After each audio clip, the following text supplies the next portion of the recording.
Fala, pessoal, vamos terminar esse assunto aí das despesas, dos honorários, né, das multas e tudo mais. Solta na tela, Latino. Eu queria destacar um ponto importante com você nesse bloco, que as perícias requeridas pela Fazenda Pública, pelo Ministério Público ou pela Defensoria Pública poderão ser realizadas por entidade pública se houver. Pode ser realizada por entidade pública, não tem problema. Agora, se existir, ou, existindo previsão orçamentária, ter os valores adiantados por aquele que requereu a prova. Artigo 91, parágrafo 1º. Não havendo previsão orçamentária no exercício financeiro para adiantamento dos honorários periciais, serão eles depositados no exercício seguinte, ou ao final, pelo vencido, caso o processo se encerre antes do aditamento, se for feito pelo ente público. Quer ver um negócio? Pega o artigo 91 e volta comigo aqui na tela, Latino. Olha que interessante o artigo 91, muito cobrado em prova. Artigo 91.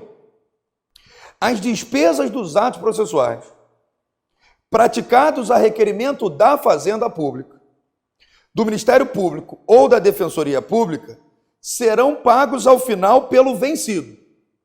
Aquele que perdeu vai pagar quando o Ministério Público, a Defensoria Pública requereu a perícia. Então, a mãe entrou lá pela Defensoria para pedir o DNA, né, para o pai.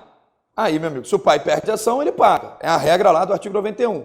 Mas olha o parágrafo 1º e o parágrafo 2º do artigo 91, grifo aí, olha que importante. As perícias requeridas pela Fazenda Pública, pelo Ministério Público ou pela Defensoria Pública podem ser realizadas por entidade pública. Às vezes tem convênio com uma faculdade, podem ser realizadas por elas, não tem problema. Ou, havendo previsão orçamentária, ter os valores adiantados por aquele que requerer a prova. Se o Ministério Público pediu e tem previsão orçamentária, ele paga. Parágrafo 2º. Se não tiver previsão orçamentária, paga no exercício financeiro seguinte. No exercício financeiro para o aditamento dos honorários periciais.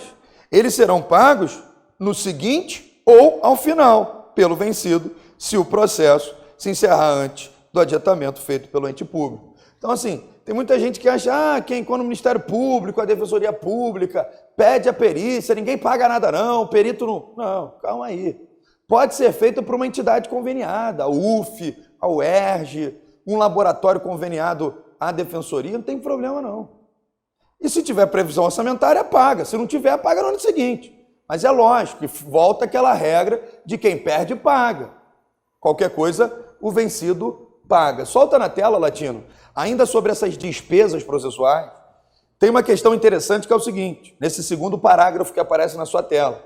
As despesas de ato adiados ou que tenham de ser repetidos ficarão a cargo da parte, do auxiliar de justiça ou do MP, que sem justo motivo tenha dado causa ao adiantamento, caso tenha havido processo de intervenção do assistente e ficar vencido o assistido. Então, o assistente também será condenado a pagar. Aí, mais uma vez, eu faço remissão ao 121. O assistente se submete aos mesmos ônus. Então, o assistente também será condenado a pagar. Outro ponto interessante é o seguinte. Perceba-se que, não obstante, falhe o texto da lei em custas, o dispositivo deve ser interpretado de forma a incluir todas as despesas e os honorários. O 95. Pense, por exemplo, na hipótese de vencido o assistido, optar este por não interpor recurso, tendo apenas o assistente apelado. Nesse caso, a condenação ao pagamento de honorário de sucumbência, recursal, deverá incidir somente o assistente. Não pode condenar quem não recorreu. No caso de ter sido requerida a produção de... Esse cai muito, esse artigo 95 é o artigo simulado do Detran.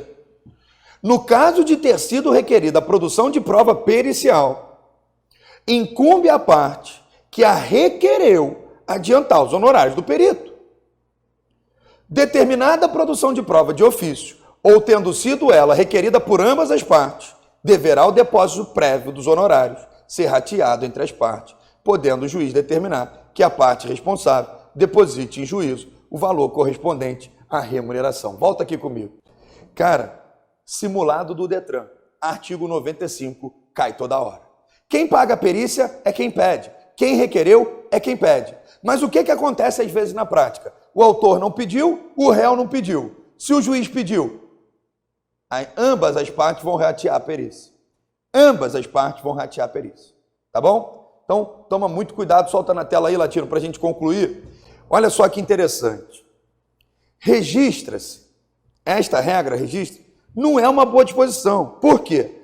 É que pode acontecer de um juízo determinar de ofício a produção de uma prova pericial, em caso em que o ônus da prova incumbia a uma parte somente.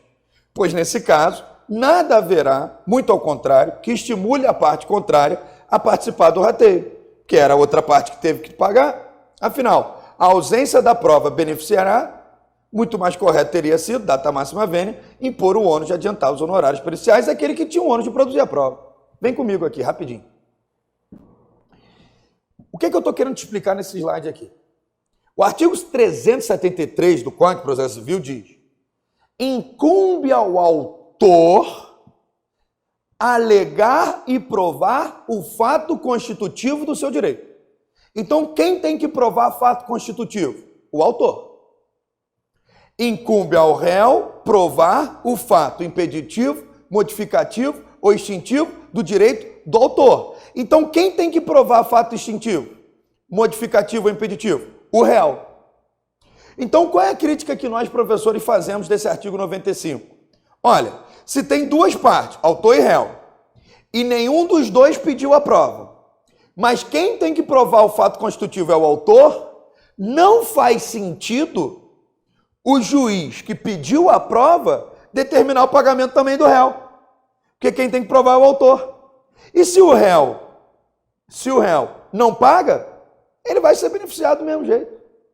Então, assim, a título de curiosidade, para você entender que esse artigo não tem muita lógica. Mas para a prova de concursos públicos, que é o nosso foco aqui, não obstante diversos advogados estão assistindo o curso, e aí queria agradecer imensuravelmente todos os participantes, eu não sabia que esse curso ia fazer tanto sucesso assim, eu estou me dedicando até mais ainda. Agradecer a todos vocês que compartilham no Facebook, tudo, mas vamos seguindo. O artigo 95 diz, olha, quem requer a perícia é que paga. Só que às vezes o autor e o réu, eles não pedem perícia e o juiz pede. Nesse caso, a perícia é rateada. Solta na tela, Latino, mais um ponto importante, que diz aí em negrito, depositados os honorários periciais, pode ser autorizado desde logo o levantamento pelo perito, pelo expert, de metade do depósito, só se liberando a outra metade após a apresentação do laudo, senão faz igual o pedreiro, recebe antes e não termina a obra, e da prestação de todos os esclarecimentos que sejam suscitáveis. Então é importante você ir lá no artigo 465, parágrafo 4º. O juiz pode deixar na tela, Latino, o juiz ele pode autorizar o levantamento de metade dos honorários que estão depositados. Está até aparecendo aí, deixa na tela, Latino. Olha só o que diz o artigo 465. Vamos grifar esse código todo. Olha o que diz o artigo 465. O juiz nomeará perito especializado no objeto da perícia e fixará de imediato o prazo para entrega do laudo. Tem que ter prazo. Parágrafo 3º. As partes serão intimadas da proposta dos honorários para, querendo, manifestar-se no prazo de 5 dias. Porque às vezes o perito dá um laudo tão caro que as partes vão lá e se manifestam. O parágrafo 4º diz, o juiz poderá autorizar o pagamento de até 50% dos honorários arbitrados a favor do perito no início dos trabalhos, devendo o resto ser pago ao final. E o parágrafo 5º, muito cobrado em prova. E também os advogados podem usar muito o parágrafo 5º do artigo 465 na prática forense. O parágrafo 5º diz, quando a perícia for inconclusiva ou deficiente, o juiz poderá reduzir a remuneração inicialmente arbitrada. Se a perícia é inconclusiva ou deficiente, o juiz pode reduzir, tá bom? Outro artigo importante aí, o 96 e o 97, para finalizar. O artigo 96 diz que o valor das sanções impostas ao litigante de má-fé reverterá em benefício da parte contrária. E o 97 diz que a União e os Estados podem criar fundos de modernização do Poder Judiciário, aos quais serão revertidos os valores das sanções pecuniárias, tá bom? Deixei aí também uma jurisprudência no slide e outros tópicos aí importantes para você estudar. Volta comigo, Latino, esse bloco um pouquinho mais curto, só para a gente terminar esse tópico, ficando aí o convite para você assistir às próximas aulas. Um grande abraço para você, não deixe de comentar abaixo do vídeo, enviar as dúvidas e também ler os PDFs. Lembrando que os PDFs, eles são materiais muito mais completos do que os nossos PowerPoint de aula. O PowerPoint é bom para você ler na véspera da prova. O PDF, enquanto você está estudando aí para a sua prova. Um grande abraço e até a próxima.